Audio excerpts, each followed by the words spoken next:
What's up, guys? Welcome back to the right side. Today, I want to talk about the woke right.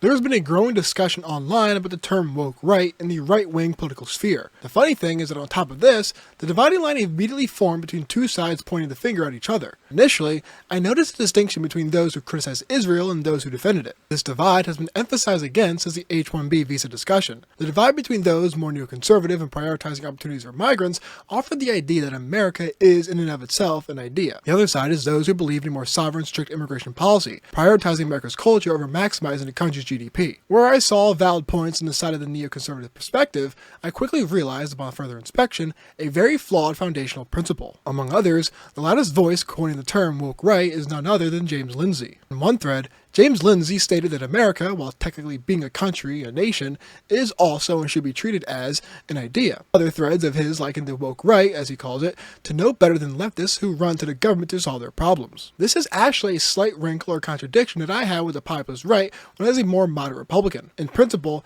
it's foundationally the left that is much more inherently populist than the right wing is. It's not typical for right-wing ideologies to become populist, and the reason why is simple. The left wing operates in the inherent victim mentality where every man who isn't an oppressor, or the oppressed class or the common man, is being excluded from and denied what they feel they have the right to have. The left inherently operates. The inner gears of leftism of left-wing ideology are predicated on the inherited victim status and the oppressor-oppressed worldview. This is exactly why more right-wing populism is uncommon or unusual. Instead of seeking the state to help, right-wing ideology defers to the individual and God to fill in their needs. This is also why conservatives don't virtue signal, where virtue signaling is an empty seeking of validation from society for your good deeds that you would have gotten elsewhere from God in your private deeds. If conservatives have an issue, they tend to rely on themselves to solve it. They tend not to outsource or concede agency to something else for their failures. They are the ideology of accountability. This is, of course, exactly why the left wing is inherently more populist. They believe that the individual is supplemented by the state with the adequate agency could also solve their problems and have a just society. But despite my skepticism of the foundations of the growing populism, the MAGA movement, I must concede that much of their critique of the modern state of government is true and correct. An overly bureaucratic federal government stifles the individual's ability to live their lives, especially economically, through sheer regulations. An overly bureaucratic state smothers and suffocates the entrepreneurial spirit of the individual, which actually depresses the individual to reluctantly submit to the state's insistent pressure to gain control. These are legitimate concerns and issues that, although I was and am skeptical of right-wing populism, I do agree are significant legitimate issues. I've always held that I can accept right-wing populism and MAGA if they propose that the state in its current form is so bureaucratic that it is limiting the individual's ability to achieve its own agency. It isn't that the government is a solution, but that the government is, in fact, a problem in the liberty of the everyday common man. This type of populism is something I can get behind because it's not finding its answer through government, but instead using the government to get out of its own way, almost like receding water stopping you from getting from point A to point B. It seems, though, that as James Lindsay made abundantly clear, he believes that the woke right, who is the more MAGA side of the right, is a lot like the woke left, and that it wants the government to step in and save the day. Let me be clear. This idea is outstandingly stupid. If this is true, then does it mean that Trump is woke right because he blames the deep state for many institutional problems that he says he can fix as president, thus being a big daddy government to fix the lives of MAGA? By that definition, any president would be woke, as what the president does, since it is happening through the government, through the power of the presidency, is a big daddy government inherently. This is, of course, illogical, and I hope that it is not what he means and what he says, but the term woke, as the right rightly bastardized in terms of how crazy the left had gotten, is now being slung around like a poisonous arrow at those who are also on the right that you just simply do not like because they may hold some positions that you find offensive or otherwise. If you watched my previous video, you would know that I don't believe that these types of sects or these divisions on the right are bad. I don't think arguments or grievances or debates are bad. In fact, I think that they're good. Having those in the first place distinguishes us from the left and what we can do. Putting this as simply as I can, wanting to protect your domestic labor force through stricter immigration or so forth is not a racist position, and so, therefore, it is not an example of being woke on the right. But the right always criticizes wokeness for being is overly obsessed with the oppressor-oppressed worldview, pandering to the oppressed class and being inherently radical in their ideology. It is the abdication of agency from oneself and the belief that there is an inherent social injustice in the first place. In a lot of ways, on paper, wokeness, or the characteristics of woke, plays by the rules of the horseshoe theory of politics, where if you go far enough on either side of the aisle of the spectrum, you actually start to agree on more foundational principles than you do with those in the middle. For example, left-wing and right-wing populists don't like big corporations, hence they're on the same side of that issue, but still their solutions are so radically different, with the right-wing populists wanting a freer market to incentivize competition, and the left-wing populists wanting to tax it to hell and punish success. Of the two sides I mentioned earlier, there only seems to be one group I would really call woke right. See, what the cornerstones of the woke left are is the inability to handle or accept refutation of their worldview, hiding behind emotions rather than rational argument or logic. This becomes widely apparent on the subject of Israel, and this is where I believe the woke right actually resides instead of the more nationalist right being the woke right. When it comes to Israel, there are many questions you are not allowed to ask. There are things you are not allowed to point out or question. You simply must accept. Any criticism of Israel and anything that it does, you're immediately called anti-Semitic, similar to how when you critique any negative culture, you are called racist and xenophobic by the left. Any attempt at criticism or questioning is immediately shot down through ad hominem attacks and labeling. The same thing happens with Israel. Question anything about Israel, about tactics, about history, about anything, and you're immediately smeared as being anti-Semitic. They use the shield of anti-Semitism emotionally not to have to deal with such uncomfortable questions or reality. These are all things we on the right critique the left for doing, and we have for years. The whole idea on the right is that nothing is beyond questioning. Nothing is beyond pushing back, and there are no questions that should go unanswered. The whole pushback on the woke left was asking uncomfortable questions and making people wrestle with those uncomfortable truths. Yet, that power is gone in foreign affairs with certain allies, and people don't touch it. People are pressured not to. If your first answer to anybody's critique on Israel, for example, is that you're being anti-Semitic and that you hate Jews and want them all to be exterminated, you are the woke right. You are refusing to be objective, to think critically, and to entertain other people's ideas because, after all, just like the woke left, if your logic and reasoning are sound, you should have no problem answering simple questions or explaining things to people, acting with logic and composure rather than emotional ad hominem. Here's why I think much of what James Lindsay calls the woke right is misunderstood. Do I think there's a segment on the right that cares legitimately for a racial ethnostate? Yes.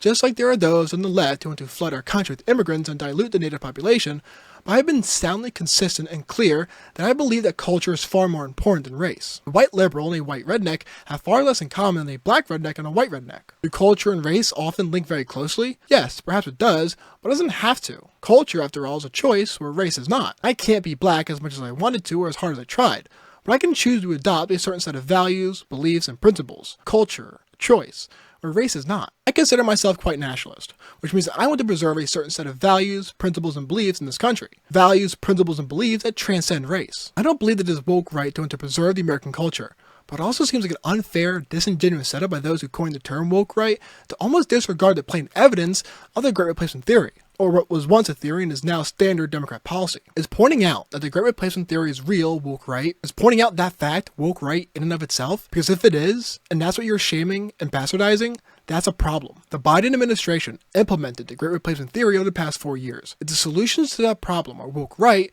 then that term deserves to be cremated and spread like ashes in the wind, as it is useless and intensely damaging. If woke right means that we don't try to reverse the damage done by the left, woke right should be tossed in the trash and taken out immediately. If woke right means that where we are now, with the damage that has been done now becoming the new normal and is where we play, that here begins a new game of tug of war, woke right should be dissolved in a vat of acid and forgotten about. What I really think is woke right is the apathy for real discussions, hard ideas, and difficult topics. That's what I don't like. I believe that the woke right unnecessarily becomes hypersensitive by simple questions, and it aims to preserve a certain status quo. I think that, actually, it is those like James Lindsay who are the woke right, who aim to settle in the effects of the woke left, and smearing anyone who tries to reverse in the opposite direction as woke right themselves. Wanting to preserve an American culture is not woke right. Wanting to reverse the damage done by an envious, resentful, and hateful woke left is not woke right. Wanting to have a strong nation where everyone has a shared set of values, ideals, beliefs, and principles, or returning to that type of country is not woke right.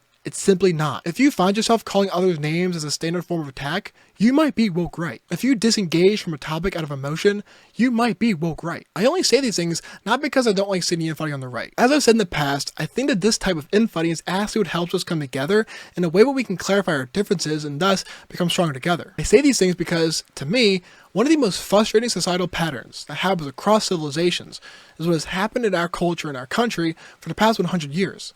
There's been a consistent march leftwards. Conservatives have not won in 60 to 80 years. They haven't. Gay marriage used to be an issue 10 to 15 years ago. Now, It's water under the bridge. Society has been on a consistent, slow but steady leftward march. What I don't like about those in the woke right is their attitude of playing the ball where it lies. This is how we lost the culture, and it's not how we're going to get it back. I remember when conservatives used to be conservative, and not the status quo, socially liberal, fiscally conservative. Take a step back and consider this. The topic of the day is not whether marriage is between a man and a woman, but the topic of the day is at what age you're okay with children transitioning their sex. The left has caused great damage to our American culture and society. That's true.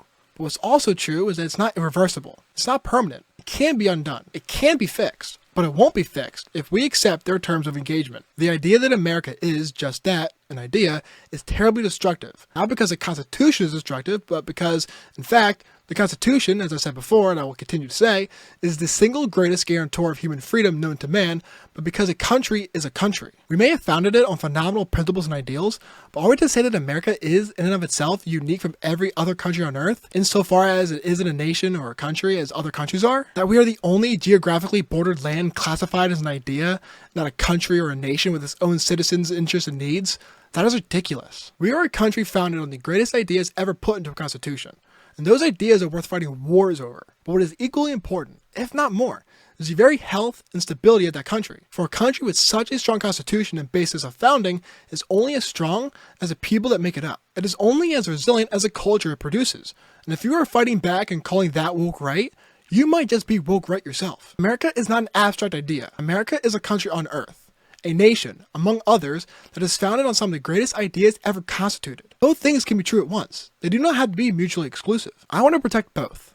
I want to protect the ideas of the greatest country, while also protecting the culture and society that reside in it. So, I'll say it again. The woke right are not those who wish to preserve the American culture and American values. The woke right are not nationalists who want to preserve the American way of life. The woke right is those who hide from tough questions, hard facts, and uncomfortable topics behind the guise of emotional manipulation and ad hominem, who use the same debate tactics as the woke left. They are those who wish to make today's woke left the center, who call any right-wing attempts to reverse course woke right. It is those who have decided that where the progress of the woke left has gotten is where we plant the centrist flag and fight from there. I have no shame in saying that I unequivocally, without ambiguity, 100% refuse to accept the mentality, because I was born in a world where not too long ago, there was only two genders. And now, that basic biological fact has been sinisterly twisted and manipulated by the woke left, and I will never forgive them for it. Not because it's a policy disagreement, but because it was a brazen disregard for truth and reality. Those types of ideas and ideologies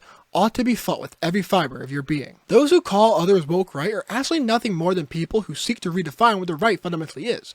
And there's only one side that redefines words, and that's the woke. In the end, the term woke right isn't just a misnomer. It's a weaponized label used to silence dissent within our own ranks. It's a tactic borrowed by the very playbook we've criticized on the left, where questioning the status quo, whether it's immigration, cultural preservation, or foreign affairs, is met with emotional shaming rather than rational debate. The essence of conservatism isn't about stagnating where the left has left us. It's about restoring, preserving, advancing the principles that made America not just an idea, but a nation of resilient people, culture, and ideals. When we start labeling those who wish to critically examine and reverse the damage done by the woke left as woke right, we're not just betraying our foundational principles, we're conceding to the narrative that the fight for our culture ends where the left's progress begins. Remember, America is both an idea and a nation, entwined in the very fabric of its constitution and the lives of its citizens. The call for preserving its culture, questioning policies, or challenging an ally's actions isn't to be woke right, it's to be an American in the truest sense. So don't fall for the trap of internal divisions through name-calling. Instead,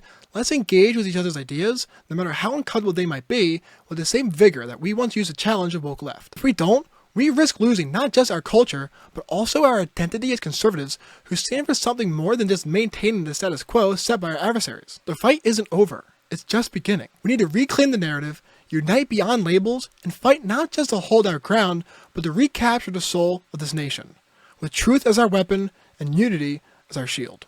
I hope you guys enjoyed the video. If you did, hit the like button. If you'd like to support and help the channel grow, become a member, subscribe, and ring the bell to stay updated with all my uploads. Finally, whether you agree or disagree, leave your thoughts in the comment section below. I look forward to engaging with you guys in respectful and thoughtful discussions. With that said, I'll see you guys next video. See ya.